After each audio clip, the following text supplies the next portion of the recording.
Welcome to Guide Guru. We hope this video helps. You begin by securing your work. Backup saves and export the vessel so mistakes are reversible. Once done, enable any debug collision and physics overlays. This reveals bounds and attachment nodes. Now position the camera and select the engine you want to clip, because precise selection determines which colliders you alter.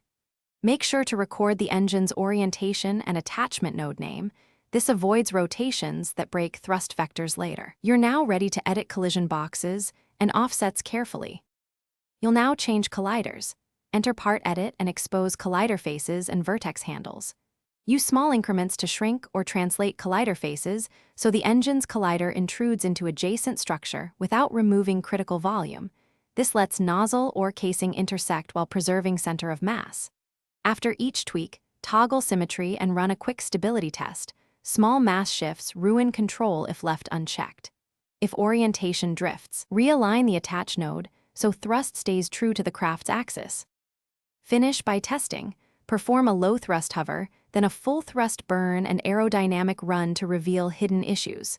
If you see wobble or thrust vector shift, revert to the last good collider step and reapply smaller offsets. Abrupt large changes cause instability. Make sure to monitor heat, attachment stress, and fairing intersections. Finally, save a rollback copy and jot final collider offsets and node names so you can replicate the clip reliably on other builds. Thanks for watching. Consider subscribing if we helped you today.